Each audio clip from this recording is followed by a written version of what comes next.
Every morning, an 11-year-old boy watched his father struggle to remember the way to his old barber shop. When they finally reached their destination one day, what the father whispered made everyone in the shop burst into tears. The alarm buzzed at 5:30 a.m. Jamal Thompson's hand shot out from under the covers, silencing it before it could wake his parents. The 11-year-old sat up in bed, his thin frame casting a long shadow in the dim light filtering through his window. He listened for any movement from his parents' room. Nothing. Good. He pulled on his school clothes, jeans, and a faded blue t-shirt, and grabbed his backpack from beside his desk. Inside were the tools he'd prepared last night. A stack of index cards, color markers, and printouts of Google Maps showing the streets of Orange Mound, Memphis. The floorboard creaked under his foot as he stepped into the hallway. Jamal froze, holding his breath. After a moment, he heard his mother's gentle snoring resume. She needed every minute of sleep she could get before her double shift at the hospital.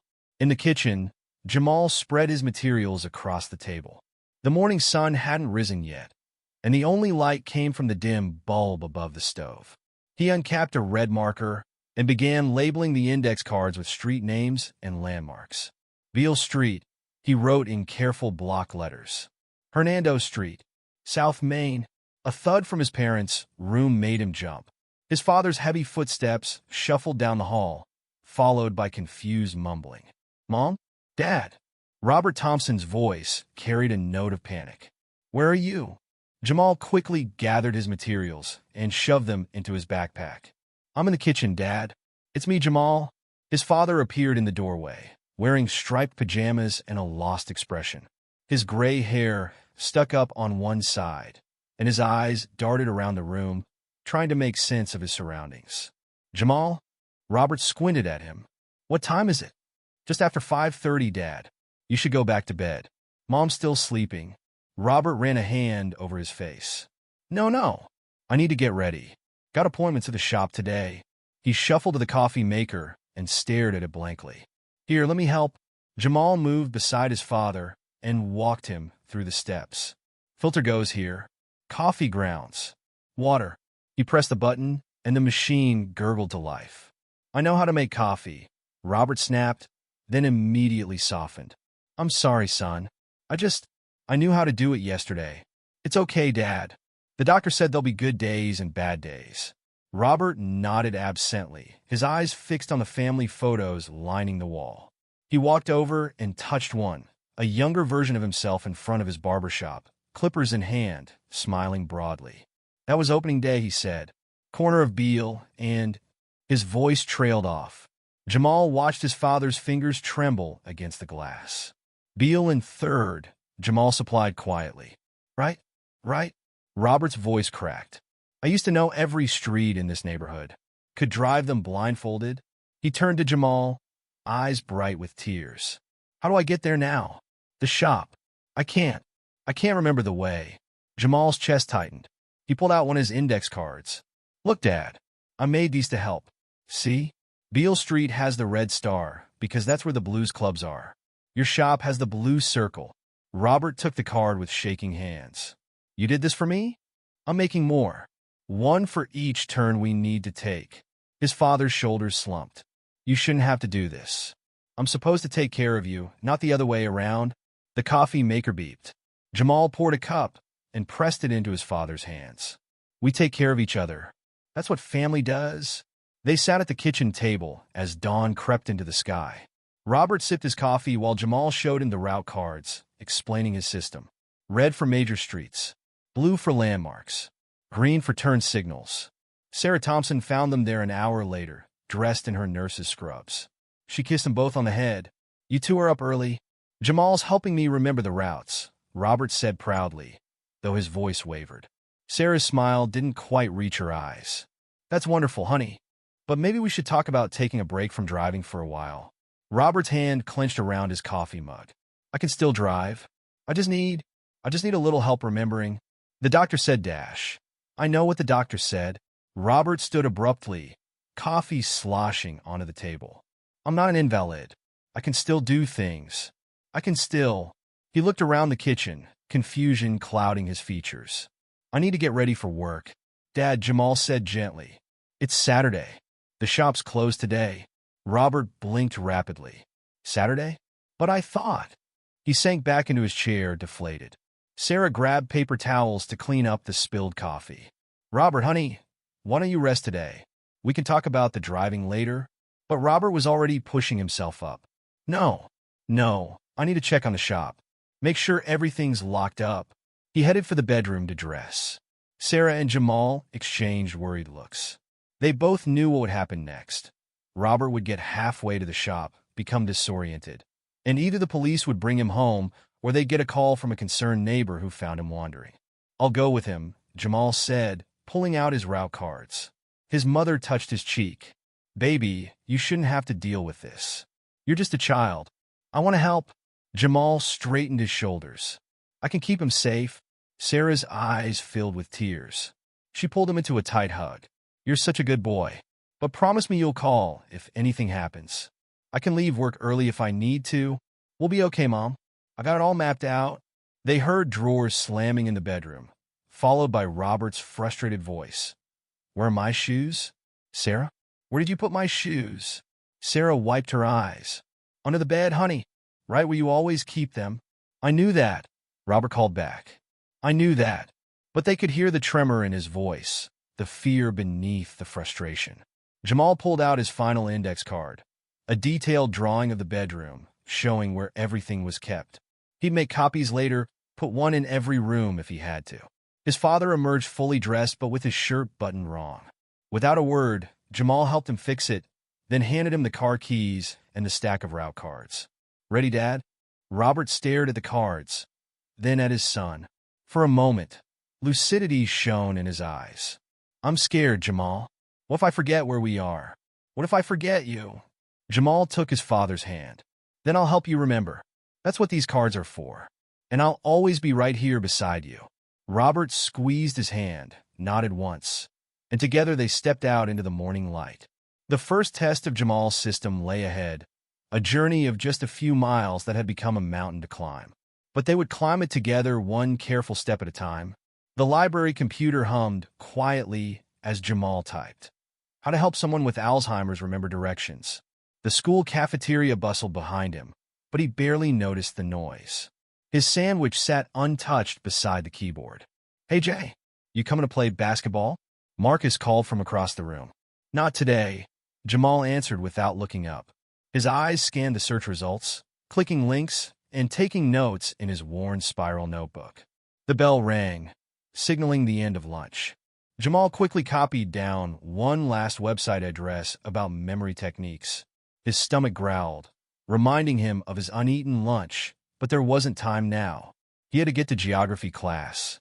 His phone buzzed in his pocket as he hurried down the hallway. Mom's number. Jamal? His mother's voice was tight with worry. Have you heard from your father? The hallway suddenly felt too warm. No. Isn't he home? He went to get groceries 2 hours ago. He's not answering his phone. She took a shaky breath. I had to leave work early to look for him. Did you check the barbershop? First place I looked. He's not there. A pause. The police are out looking now. Jamal's hand gripped the phone harder. I'm coming home. No, baby. Stay in school. I'll call as soon as her voice broke off. Hold on, that's the police calling. I'll call you back. The line went dead. Jamal stared at his phone, his heart pounding. The late bell rang, but his feet wouldn't move. Mr. Thompson? His geography teacher, Mrs. Martinez, touched his shoulder. Everything okay? My dad. His voice cracked. He's lost again. Mrs. Martinez's face softened. She'd been helping him with his map project, knew about his father's condition.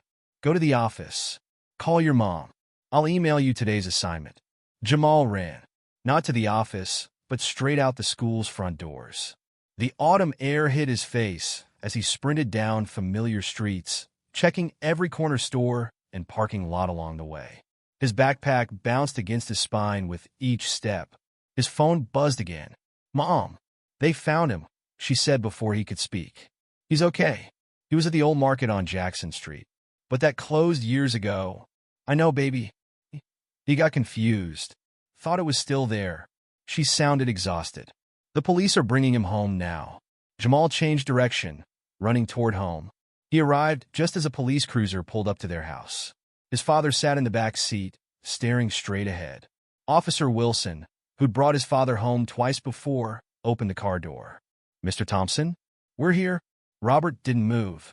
His hands lay folded in his lap, still clutching an empty grocery list. "Dad?" Jamal stepped forward. "Dad, it's me." Robert's eyes finally focused. "Jamal? Aren't you supposed to be in school?" "It's okay, sir," Officer Wilson said. "Your son was worried about you." They helped Robert out of the car. He moved slowly like his joints hurt. Sarah stood on the porch, arms wrapped around herself. "Mr. Thompson," Officer Wilson said gently, "we need to talk about driving." Robert's shoulders stiffened. "I know these streets." "You used to, sir. But today you ran 2 stop signs." "If Mrs. Chun hadn't swerved—" "I didn't see her," Robert whispered. "That's my point, sir." Officer Wilson pulled out some papers. "The department has to report this to the DMV. They'll probably want to reassess your license." Sarah took the papers with trembling hands. "We understand. Thank you for bringing him home." After the police left, Robert walked straight to the garage. Jamal followed, watching his father run his hands over his old barber tools, displayed carefully on pegboard hooks. "I used to be somebody," Robert said softly. "Had my own business. Knew everybody's name, their kids' names, what kind of cut they liked." He picked up a pair of clippers, tested the weight in his palm. "You were just learning how to use these, remember?" "You were teaching me fades," Jamal said.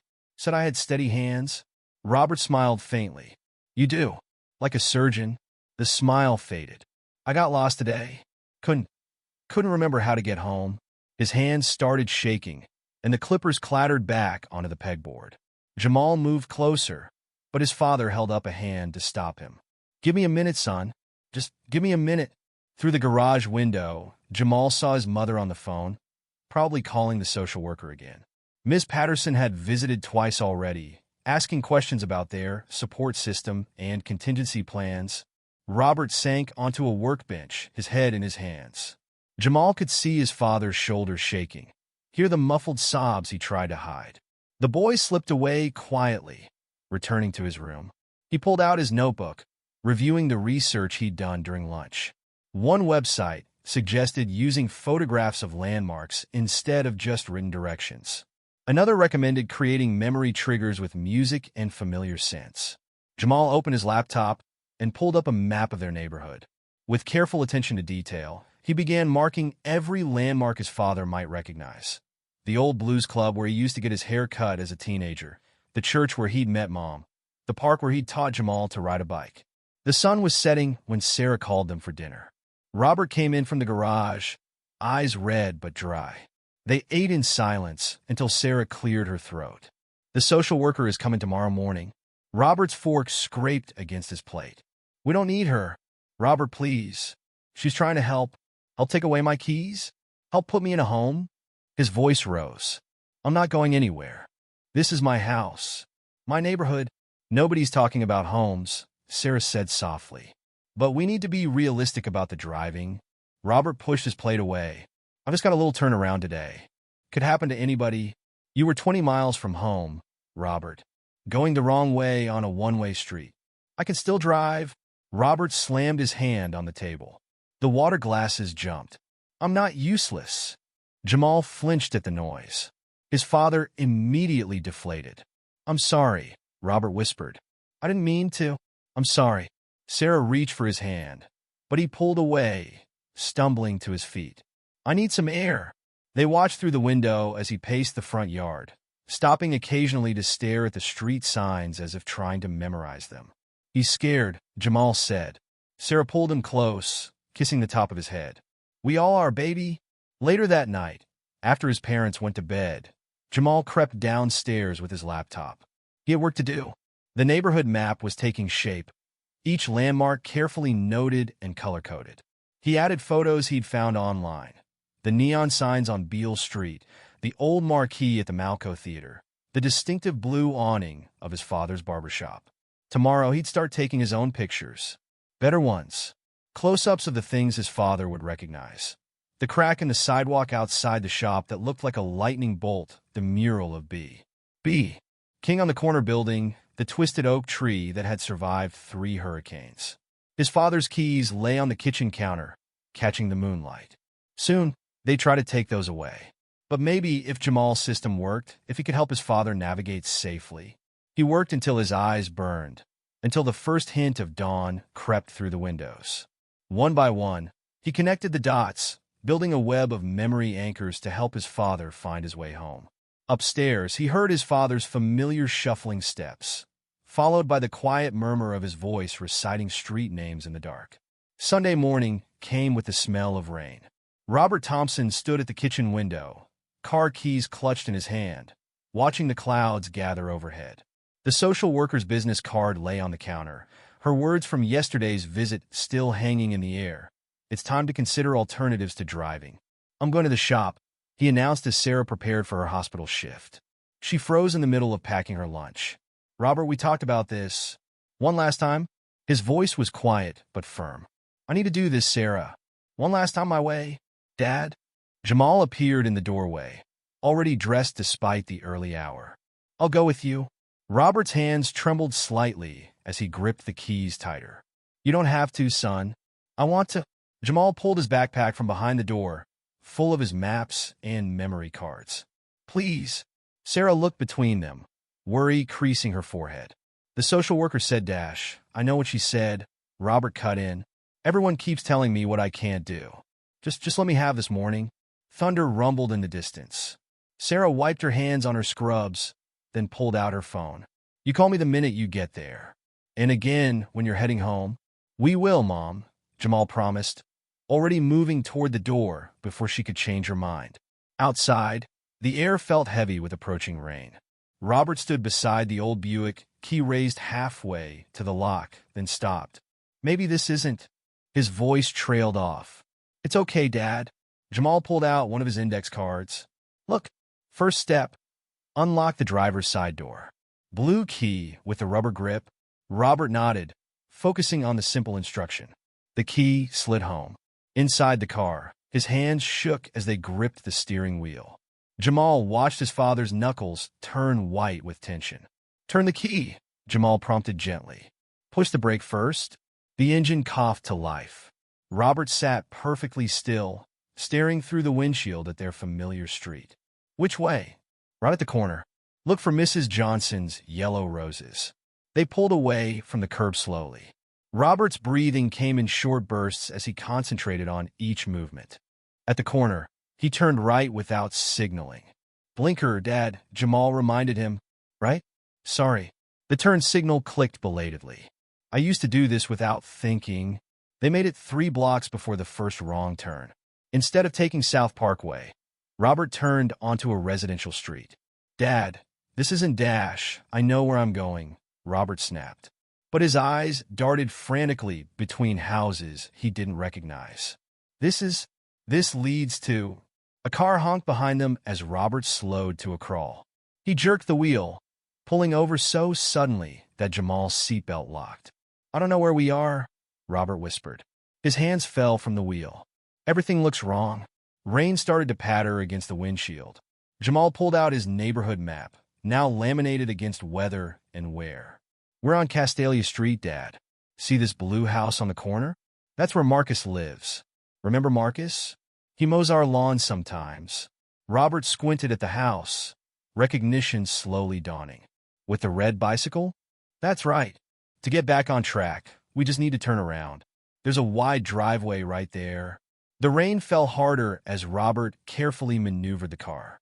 Each movement seemed to cost him tremendous effort, like he was driving through deep water instead of empty streets. Left at the stop sign, Jamal directed. Then look for the mural of B. King. He's wearing that gold jacket you like. They crept through the neighborhood at 15 miles per hour. Other drivers swerved around them impatiently, some honking, others shouting suggestions about where Robert should park his car permanently. Don't listen to them, Jamal said as another driver gestured rudely while passing. You're doing fine. But Robert's jaw was clenched so tight that a muscle twitched in his cheek. When they reached Beale Street, he pulled into an empty parking lot and cut the engine. I can't do this. His voice cracked. I can't remember how to get there. My own shop. and I can't. He pressed his forehead against the steering wheel, shoulders shaking. Jamal sat quietly, listening to the rain drum against the roof.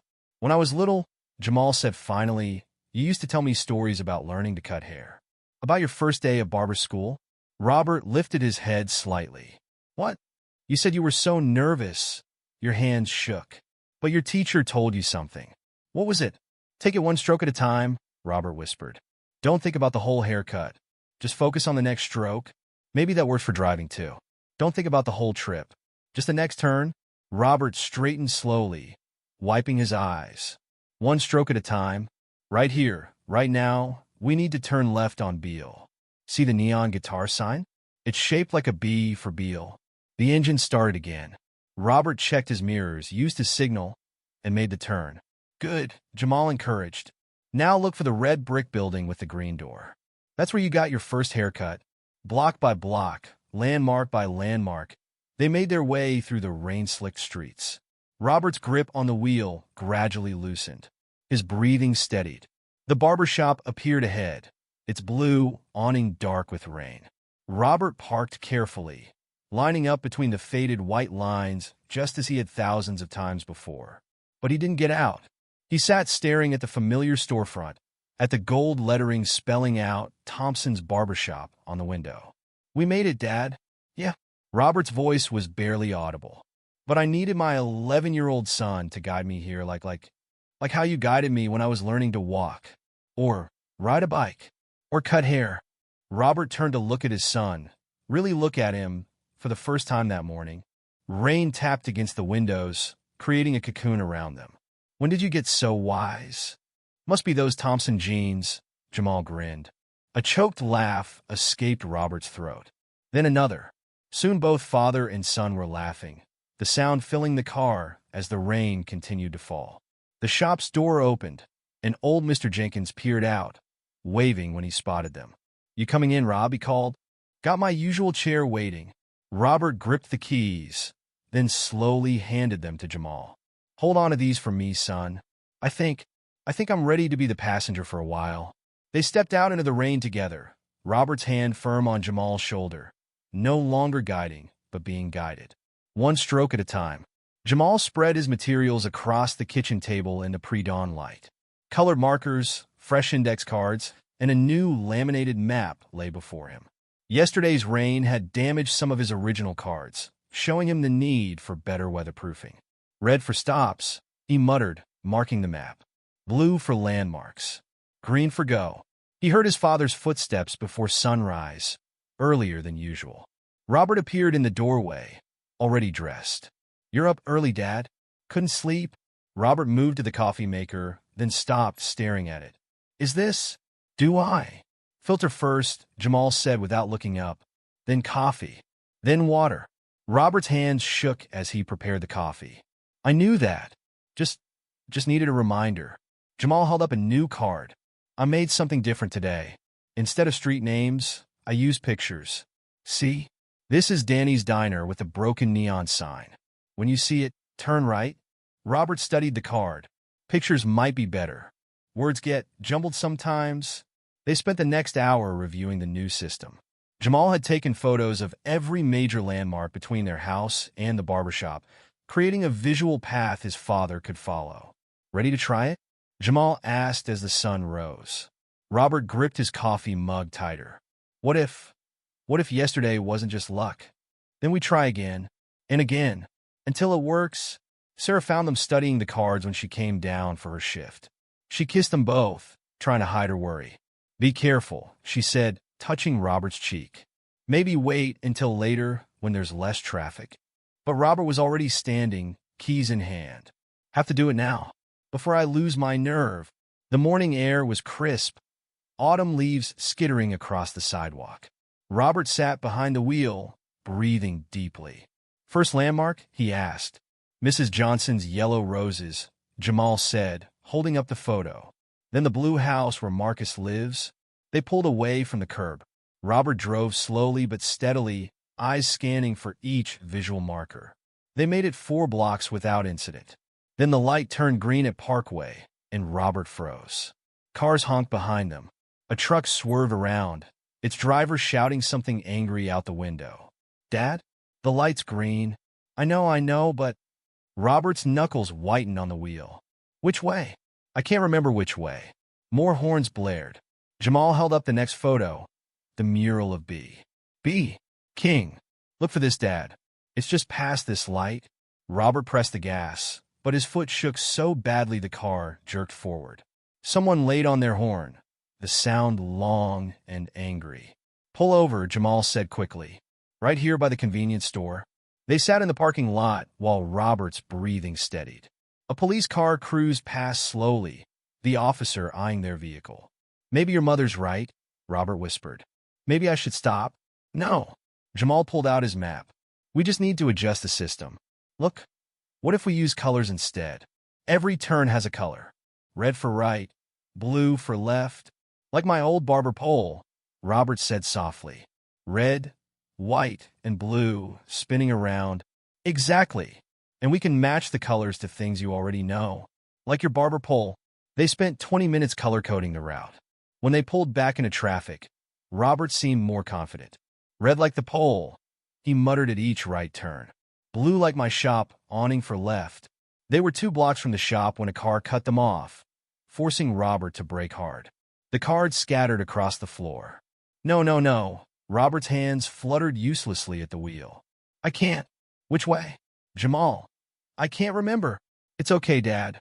Look, there's your awning. See it? The blue one right there." But Robert was already pulling over, his whole body trembling. "Get out," he said. "Dad, get out." Robert's voice cracked. "I'll hurt you. I'll crash or turn wrong or just get out." "You won't hurt me." Jamal picked up the fallen cards. "I trust you." Robert's eyes filled with tears. "Why?" "I don't even trust myself." "Because you're my dad. And because you never gave up on teaching me things even when I messed up." Through the windshield, they could see the barbershop. Old clients were already gathering, their faces concerned as they watched Robert's car sitting idle. "Remember when you taught me to cut hair?" Jamal asked. "I was so scared of messing up. My hands shook worse than yours do now." A faint smile touched Robert's lips.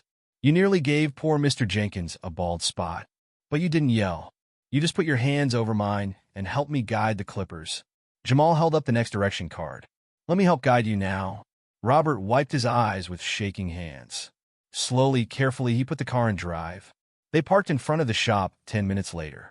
Mr. Jenkins came out, followed by several regulars. "Thought you weren't going to make it, Rob," Mr. Jenkins said, but his eyes were kind. "Almost didn't." Robert's voice was rough. "But my boy showed me the way." Inside the shop, Robert moved to his usual chair, then stopped. His hand hovered over his tools. I use these too. Clippers first, Dad, then the scissors. Just like you taught me." But as Robert reached for them, confusion clouded his face. "James? Is that you?" Jamal's heart sank. "No, Dad. It's Jamal. Your son. Jamal." Robert blinked hard. "Right? I knew that. He looked around the shop like he was seeing it for the first time. "Where am I?" Mr. Jenkins stepped forward. "You're home, Rob. Your shop. Thompson's barbershop, just like the sign says." "My shop," Robert repeated. His hands found the back of his chair, gripping it for support. "But everything looks wrong." The regulars exchanged worried glances. Jamal pulled out his cards, searching for something that might help anchor his father's memories. "Look, Dad. Remember this?" He held up a photo of the old barber pole. "Red, white, and blue. Just like you said." Robert stared at the photo for a long moment. Then slowly recognition dawned in his eyes. "Jamal," he breathed. "My boy. I'm sorry, sometimes things get foggy." "It's okay, Dad. That's why we have the cards. That's why we work together." Outside, the mail carrier delivered an envelope from the insurance company. Jamal saw his father's hands tremble as he picked it up, knowing what it probably contained. But that was a battle for another day. Right now, they had made it to the shop. They had found their way, even if the path wasn't straight or smooth. One turn at a time, one memory at a time, one day at a time. The insurance letter sat unopened on the kitchen counter for 3 days. Sarah would pick it up, then put it down again, as if delaying could somehow change what they all knew was inside. Jamal watched his father's eyes drift to it every morning as they prepared for their daily drive to the shop. The envelope's crisp, white edges seemed to mock them, a harbinger of changes they weren't ready to face. On Thursday morning, Robert missed a turn despite Jamal's color-coded cards. Instead of the usual route, he drove straight ahead, his face set in stubborn determination. "Dad, we needed to turn back there. I know where I'm going," Robert insisted, but his voice wavered. Been driving these streets for 30 years. They ended up in an unfamiliar neighborhood. Robert's hands tightened on the wheel as nothing looked familiar. "Dad, let's check the map." "Don't need a map," Robert snapped. But sweat beaded on his forehead as he turned down another wrong street. Jamal pulled out his phone to call his mother, but Robert reached over and grabbed his wrist. "Don't. Please." His father's eyes were desperate. "I can figure this out. Just give me a minute." They drove in circles for 45 minutes before Robert finally allowed Jamal to guide them back to familiar territory. By the time they reached the barbershop, they were an hour late. Mr. Jenkins was waiting outside, pacing. "Rob, everything okay?" Was about to call Sarah. "Fine," Robert said shortly, fumbling with his keys at the shop door. "Just took the scenic route." Inside, Robert moved to his station, but something was off. He stood staring at his tools, laid out in their usual places, as if they were foreign objects. "Dad?" Jamal stepped closer. "You okay?" Robert picked up his clippers, then set them down again. Picked them up, set them down. His movements became more agitated with each repetition. This isn't." His voice rose in panic. "These are my tools." "Where are my tools?" "Those are your tools, Dad. Same ones you've always had." "No." Robert swept his arm across the counter, sending combs and scissors clattering to the floor. "Mine had the scratch on the handle, from when James dropped them. Where are my real tools?" Mr. Jenkins stepped forward. "Rob, those are your tools. I was here the day James dropped them. 20 years ago now. Who are you?" Robert's voice shook. "Why are you in my shop? Where's James?" The other customers went silent. Jamal's heart hammered in his chest as he watched his father back away from his own station, eyes wild with confusion. "Dad, it's me. Jamal, your son." "My son?" Robert looked around frantically. No. James is my son. He's 6. He's at school. This isn't... Where am I? This isn't my shop." "Rob," Mr. Jenkins said gently, "James was your brother. He passed away 15 years ago. This is Jamal, your son." Robert's back hit the wall. His legs gave out, and he slid to the floor. No. He pressed his hands to his temples. "James was just here. We were going to..." His voice broke into sobs. "I can't remember." "Why can't I remember?" Jamal knelt beside his father, pulling out his phone to call his mother. But his hands shook so badly he could barely dial. "Sarah?" Mr. Jenkins had already made the call. "You need to come. Now." The next 30 minutes were the longest of Jamal's life. He sat on the floor next to his father, watching Robert rock back and forth, muttering names and dates that jumped randomly through decades. "James starts school next week," he'd say, then immediately, "Need to get flowers for Mom's funeral," followed by, "Sarah's having the baby today." The other customers quietly left, their faces drawn with concern. Only Mr. Jenkins stayed, standing guard at the door to keep others from entering. Sarah arrived still wearing her hospital scrubs, her face tight with worry. She knelt in front of Robert. "Honey, can you look at me?" Robert's eyes focused on her briefly, then slid away. "Do I know you?" Sarah's breath caught. She touched his cheek, and he flinched. "It's Sarah, honey. Your wife." "Wife?" Robert shook his head. "No, I'm not. I'm only 17. Just started barber school." "Mom?" Jamal's voice cracked. "What's happening?" "It's okay, baby." But her voice trembled. Sometimes people with Alzheimer's have episodes like this. They get confused about time, about where, and when they are. "Make it stop," Robert whispered. "Please make it stop. Everything's wrong. Everything's..." He looked at his hands like they belonged to someone else. "These are my hands. Too old." "Why are they so old?" Sarah pulled him close, and this time he didn't resist. She stroked his back as he cried. I don't know where I am, he sobbed. I don't know when I am. Help me. Please help me. Jamal pulled out his cards, his maps, all his carefully crafted memory aids. They seemed useless now, like trying to stop a flood with paper boats. Mr. Jenkins brought a glass of water and Robert's medication, which Sarah had been carrying in her purse. Here, honey, take these. They'll help. Robert swallowed the pills obediently, his movements mechanical. His sobs gradually quieted, replaced by an eerie stillness. I want to go home, he said finally. Okay, honey, we'll go home. No. Robert's voice was distant. Home. With Mom and Dad. And James. Before. Oh, Robert. Sarah pressed her forehead to his. I wish I could take you there. They helped him to his feet. He moved like a sleepwalker, barely seeming to register his surroundings. The drive home was silent. Robert sat in the passenger seat, staring out the window at streets he no longer recognized. Sarah drove while Jamal sat in the back, still clutching his useless cards. At home, Robert went straight to bed. Sarah called his doctor, speaking in low tones about rapid decline and additional medications. Jamal stood in the doorway of his parents' room, watching his father sleep. The insurance letter still sat unopened on the kitchen counter, but it didn't matter anymore. They all knew what had to happen now. Later that night, Jamal found his mother sitting at the kitchen table, bills spread out before her. Medical bills, mortgage statements, credit card debts. She quickly wiped her eyes when she saw him. Everything's fine, baby. Just doing some paperwork. But Jamal saw the numbers, saw the growing stack of unpaid bills, saw the notice from the hospital threatening to reduce her hours if she kept leaving early for family emergencies. He gathered his maps and cards from his backpack. All his careful planning, his color coding, his photos, none of it had stopped his father from getting lost in his own mind. Sarah touched his hand. You did everything you could, Jamal. More than anyone could expect. It wasn't enough. Oh, baby. She pulled him close. Sometimes love isn't enough to fix things. But that doesn't mean we stop trying.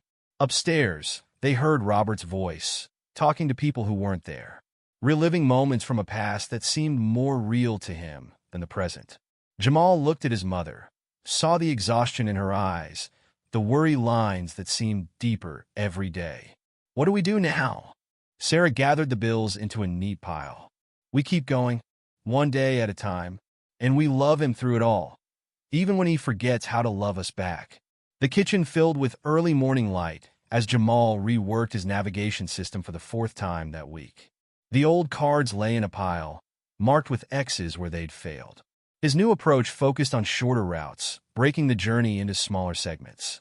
One turn at a time, he muttered, marking each intersection with a different color. A floorboard creaked behind him. Robert stood in the doorway, dressed but disheveled, his shirt buttoned wrong. You're up early, Jamal said, moving to help with the buttons. Robert let him fix the shirt without protest. Couldn't sleep. Keep having dreams about someone.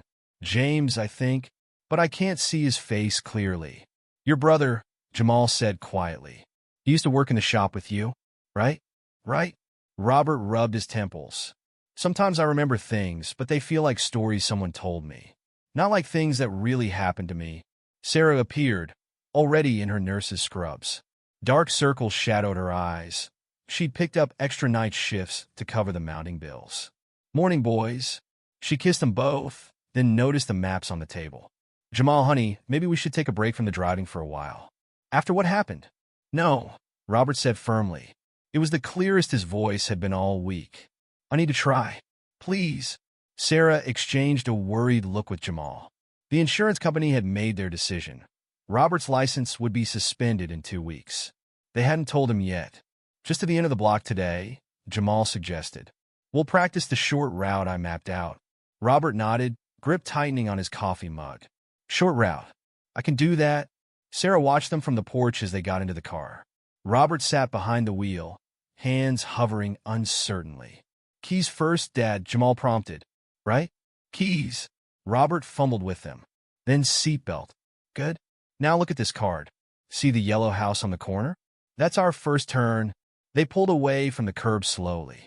Robert's movements were hesitant but deliberate, his eyes fixed on the yellow house ahead. Turn signal, Jamal reminded him. Click. Flash. Turn. They made it to the end of the block without incident. Robert's hands relaxed slightly on the wheel. Want to try one more block? Robert nodded. They continued their careful progress, one turn at a time, until they reached the small park 3 blocks from home. This is where you taught me to ride a bike, Jamal said as they parked. Did I? Robert squinted at the playground. I remember someone falling, scraping their knee. That was me. You carried me home on your shoulders. A faint smile touched Robert's lips. You were so light, like carrying a feather. They sat in comfortable silence, watching early morning joggers circle the park. A memory seemed to surface in Robert's mind. You used to love the swings, he said suddenly. Could never get high enough. Always wanted to touch the sky. Jamal's heart leaped. You remember that? Some things... Robert's voice wavered. Some things stick, like photographs in my mind. But then the wind blows, and they scatter, and I can't put them back in order. A police car cruised past, slowing as the officer recognized them. They'd become a familiar sight in the neighborhood. The man who kept getting lost, and his young son trying to guide him home. Maybe we should head back, Jamal said, before it gets busy. Robert gripped the wheel. One more block. One more block. They made it halfway down the street when a cat darted in front of the car. Robert slammed the brakes, harder than necessary. Behind them, a car honked. It's okay, Jamal said quickly, seeing panic rise in his father's face.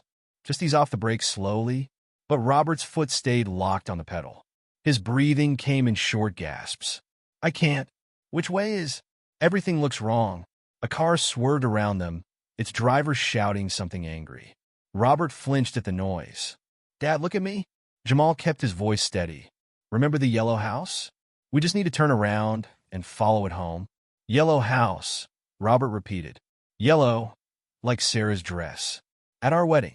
She was so beautiful. That's right. Hold on to that memory. Now let's get home to Mom. Slowly, carefully, they made their way back. 3 blocks had never felt so far. Sarah was still on the porch when they pulled up. She hurried down as Robert practically fell out of the driver's seat. I did it, he told her, voice thick with emotion. 3 blocks. Made it there and back. He did great, Jamal added. Remembered the signals and everything. Sarah hugged them both, but her eyes were wet. They all knew these small victories were numbered. Soon, the letter would come, and these morning drives would end. Later that day, while Robert napped, Jamal overheard his mother on the phone with the doctor. More confused in the evenings, she was saying. Sundowning, you called it? And the memories, they're mixing up more often now. Yesterday, he thought our son was his brother. Jamal looked at his maps, his carefully coded system. He'd been so focused on helping his father navigate streets and turns. But how do you make a map for someone lost in time? The answer came to him that night, as he lay awake listening to his father's restless movements down the hall. The next morning before their drive, he spread a new kind of map on the kitchen table. Look, Dad, this is different. It's not just streets, it's memories. See? Here's where you met Mom. Here's where you opened the shop. Here's where you taught me to cut hair. Robert traced the timeline with trembling fingers. Like a road through my life? Exactly. And when things get foggy, we can look at it together. Find out where and when you are. They sat there as the sun rose, Robert pointing to different moments, sometimes remembering, sometimes not. But he was calmer than he'd been in days. When they got in the car, Jamal added the memory map to his navigation cards. Ready? He asked. Robert took a deep breath. 1 block at a time. 1 block at a time. They pulled away from the curb, into a morning that felt a little less uncertain. The insurance letter still waited at home. The doctor's warnings still hung over them. But right now, in this moment, they had 3 blocks of familiar road ahead, and they would travel them together. Jamal's bedroom floor disappeared under a spread of photographs. He'd spent the weekend going through old family albums, scanning pictures at the library, and taking new ones of every landmark between home and the barbershop. Now he sat cross-legged among them, organizing them into what he hoped would be a better way to reach his father. Jamal? Robert appeared in the doorway. What's all this? Come see, Dad. Jamal patted the carpet beside him. I'm making something new. Robert carefully lowered himself to the floor, wincing at his stiff joints. He picked up a photo, himself as a young man, standing proudly in front of his newly opened shop. "I remember this day," he said softly. "Had 3 customers. Made $8. Tell me about it?" Robert's eyes grew distant, but this time with memory rather than confusion. "Was terrified nobody would come. Spent my last $50 on a newspaper ad." Then Mr. Jenkins walked in. He had hair back then. He chuckled. Said he'd heard there was a new barber who wasn't afraid to work on Negro hair properly. "Is that why you opened in this neighborhood?" White barbers wouldn't take us. Or if they did, they rushed through it, didn't care about doing it right." Robert picked up another photo. "Who's this?" Jamal's heart sank. It was a picture of himself from last Christmas. "That's me, Dad. Your son, right?" "Right, of course." Robert rubbed his forehead. "Sorry, sometimes faces get blurry in my mind. It's okay. That's why I'm making this." Jamal pulled out a new photo album, pages still blank. "We're going to fill it with pictures of our route to the shop. But not just the buildings and streets, the memories too." He laid out his plan arrangement. The yellow house on the corner paired with a photo of Robert teaching Jamal to ride his bike. The old movie theater next to a picture of their family going to see The Lion King. The park where they practiced haircuts in the summer. See? Each place connects to a memory. So even when things get foggy, we have anchors, Robert finished. His voice caught. "You're too young to carry all this, son." "I'm not carrying it. We're sharing it." Sarah found them there an hour later, surrounded by photographs. She'd just finished a 12-hour shift, but her exhaustion seemed to lift at the sight of them. "What are you two up to?" "Memory mapping," Jamal explained. "Want to help?" They spent the evening arranging photos, Robert drifting in and out of clarity, but always drawn back by the images before him. Sarah added her own memories. Their first date at the diner that was now a phone store, the bus stop where Robert proposed, the church where they married. "Look at my dress," she said, pointing to their wedding photo.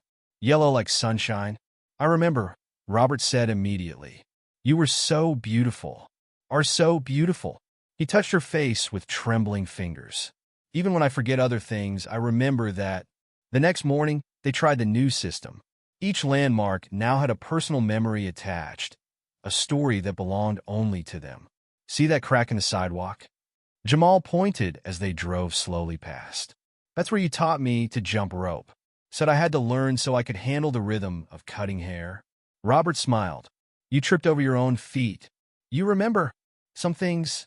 Robert's voice strengthened. "Some things stick better with stories." They made it 6 blocks that day, further than they'd gone all week. Other drivers still got impatient, still honked and gestured, but Robert seemed more anchored. At each red light, they pulled out the photo album, not just to confirm directions, but to reinforce connections. The diner where they got Sunday breakfast, the record store where Robert bought his first blues album, the corner where he used to wait for the bus to barber school. "Getting tired?" Jamal asked as they approached the shop. "A little, but..." Robert gestured at the album in his lap. "This helps, like having a map of my mind, not just the streets." Inside the shop, they set the album on Robert's station. Old clients gathered around, adding their own memories to the collection. "Remember when you gave my boy his first haircut?" Mr. Jenkins pointed to a faded photo. He screamed so loud the whole block heard him. And here, another regular chimed in. "This was the day you won that styling competition. Beat out every fancy salon in town." Robert's hands still shook as he handled his tools, but his eyes were clearer. Each photo seemed to strengthen his connection to the present, even as it honored the past. During a quiet moment, Jamal found his father staring at the album's last pages, still empty, waiting to be filled. "What are you thinking, Dad?" "Thinking about all the memories I might lose." Robert touched the blank pages. "But also about the new ones we're making. Even now, even with everything, we're still making memories, aren't we? Every day." Sarah called during their lunch break. The insurance company had moved up their deadline. Robert's license would be suspended at the end of the week, not in 2 weeks as originally planned. "We need to tell him," she said quietly. "I know." Jamal watched his father chat with Mr. Jenkins, photo album open between them. "Tonight?" "Tonight." They drove home slowly, taken the long way. At each landmark, they paused to take new pictures. Robert and Jamal together, making peace signs, pulling funny faces, creating fresh memories to set against the ones slipping away. "These are good pictures," Robert said as they pulled into their driveway. "Clear ones." Jamal understood what his father meant. These moments, right now, were clear, sharp, present. Even if tomorrow brought more fog, they had captured today. Later, after Sarah gently broke the news about the license suspension, after the tears and anger and finally acceptance, they sat together looking at their growing album. "It's not the end, Dad," Jamal said. "Just a new chapter." Robert nodded slowly. Will you still help me navigate? Even when I'm not driving?" "Always." Jamal turned to a blank page. "We got a lot more memories to map." The last morning with Robert's license started like any other. Jamal woke early, checked his father's medication schedule, and laid out the photo album. But today, the album held something new, a page titled Last Drive. "Ready?" Sarah asked softly. She'd taken the morning off to be with them. Robert stood at the window, keys clutched in his hand. "Just give me a minute." They watched him walk to the car alone, run his hands over its familiar curves. The old Buick had been more than transportation. It had been freedom, independence, a last connection to his old life. "Dad?" Jamal stepped onto the porch. "Want company?" Robert nodded, not trusting his voice. Sarah followed them, sliding into the back seat with the photo album. "Where to?" she asked. "Everywhere," Robert whispered. "I want to see everything one more time." They started with their usual route, but this time they didn't rush. At each landmark, they stopped to take pictures, adding to their collection of memories. "Remember this corner?" Sarah pointed to the old movie theater. "Our first date. You were so nervous you bought tickets to the wrong movie." Robert smiled faintly. "Ended up watching some foreign film. Couldn't understand a word, but you held my hand the whole time."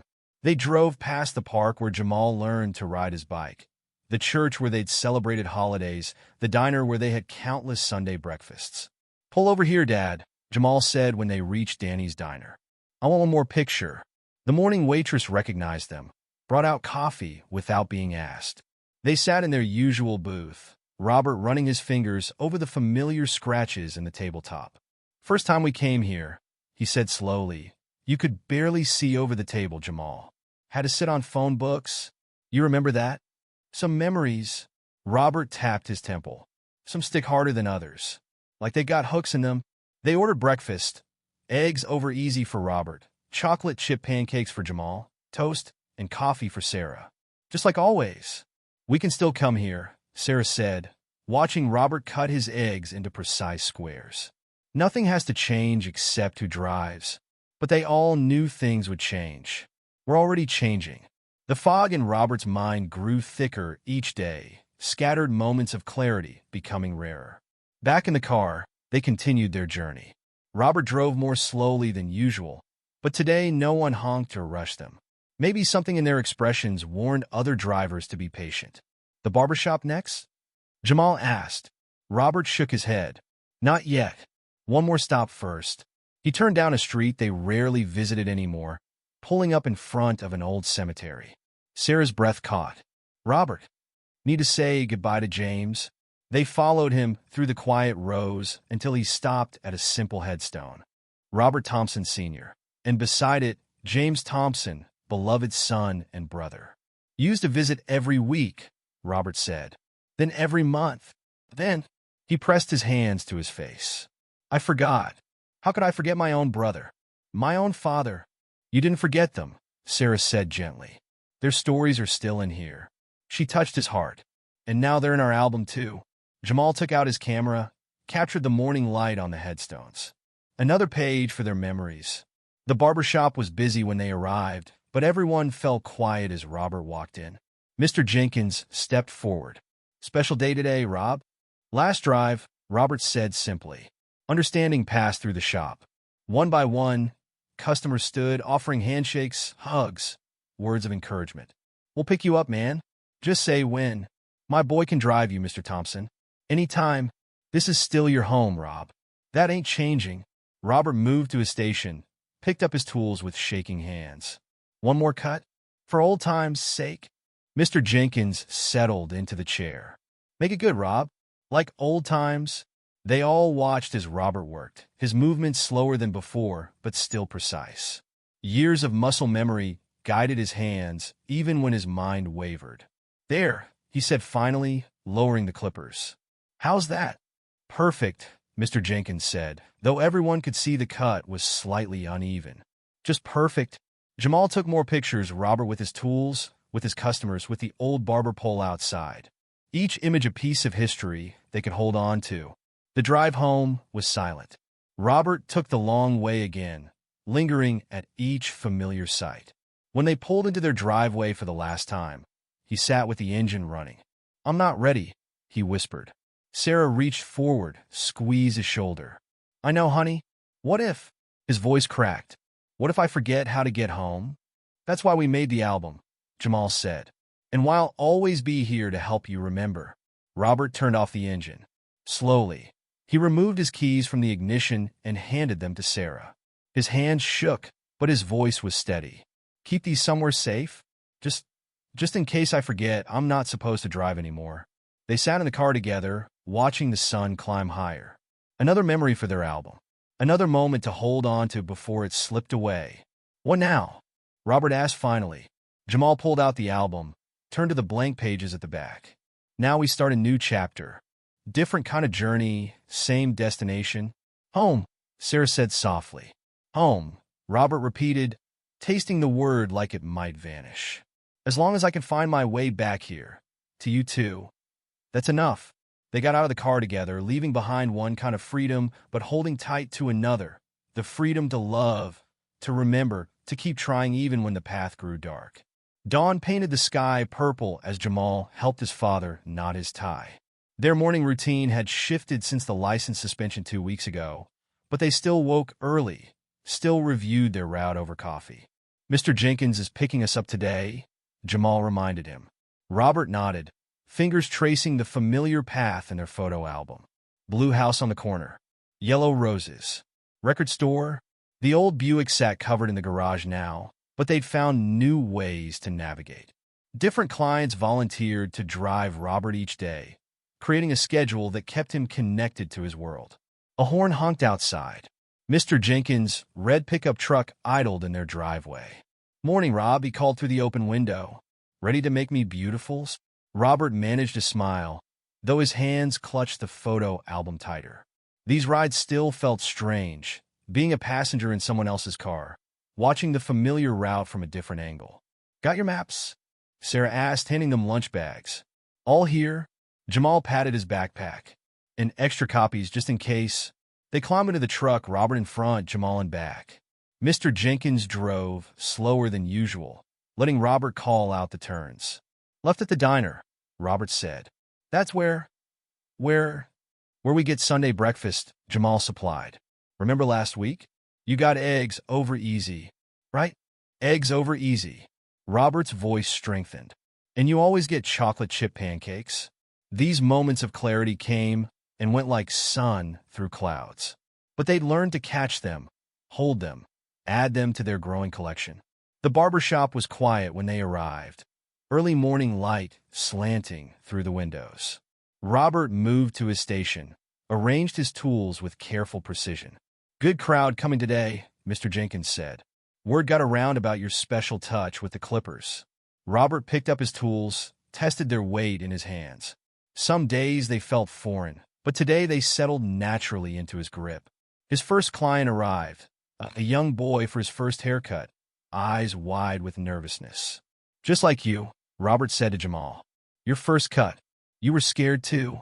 You remember that? Something stick. Robert turned to the boy. Want to see some pictures while we get you ready? They looked through the album together, Robert's voice growing stronger as he shared stories. The boy's fear melted away, replaced by curiosity. This is where I learned to cut hair. Robert pointed to an old photograph. And this is where I taught my son. Can you teach me? The boy asked. Robert's hands stilled. I don't remember all the steps anymore. But Jamal knows. He remembers for both of us now. Jamal stepped forward, stood beside his father. Together, they walked the boy through his first haircut, Robert's hands guided by memory, Jamal's voice providing the words his father couldn't find. The morning passed in a gentle rhythm. Each client brought their own memories to share, their own pages to add to the album. The shop filled with stories, laughter, the familiar buzz of clippers. During a quiet moment, Robert touched Jamal's shoulder. "Thank you." "For what, Dad?" "For finding new roads when the old ones disappeared." By afternoon, clouds gathered outside. Robert grew tired, his movements less certain. They had learned to recognize these moments, when the fog in his mind thickened. "Time to head home?" Jamal asked. Robert nodded, relief clear in his eyes.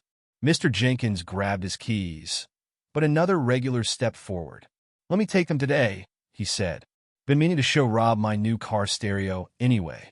They drove home a different way each time now, adding new landmarks to their map, new memories to their album. Today they passed a street musician playing blues guitar. "That song," Robert said suddenly. "James used to play that." "Your brother?" "Yeah. Had an old guitar, strings always going out of tune." Robert hummed a few bars. "Funny what comes back sometimes." At home, Sarah waited on the porch. She worked fewer night shifts now, had rearranged her schedule to be there for these moments. "Good day?" she asked. "Do you remember James?" Jamal said. "And his first time teaching me to cut hair." Sarah's eyes brightened. "That's wonderful, honey." "Not all of it," Robert admitted. "Just pieces, like a puzzle with missing parts." "Then we'll keep finding the pieces," Jamal said. "And when we can't find them, we'll make new ones." They sat on the porch together, watching the evening settle. Robert opened the photo album to its newest pages. Pictures from today, already printed and labeled. "Tell me about this one," he asked, pointing to an image that confused him. "That's from this morning," Jamal explained. "Your first client of the day. Remember? His first haircut. Like yours was," Robert said. Then softer, "I forget so much now. But I remember how proud I was teaching you." "You still teach me, Dad. Every day." Later, as stars appeared, they planned tomorrow's route. Different driver, different road, same destination. Robert traced the path with trembling fingers. "What if I get lost?" "You won't," Jamal promised. "Because we're in this together. And I'll always help you find your way home." Robert pulled his son close, held him tight. "You already have, son. You already have." In the growing darkness, they added one more picture to their album. 3 shadows on the porch, leaning close, holding on to each other and the memories they still had. The road ahead would have its twists and turns. There would be days when the fog grew thick, when familiar faces blurred and loved ones became strangers. But they had built their own map now, marked with love instead of street names, guided by heart instead of signs. And as long as they had each other, they would never truly be lost.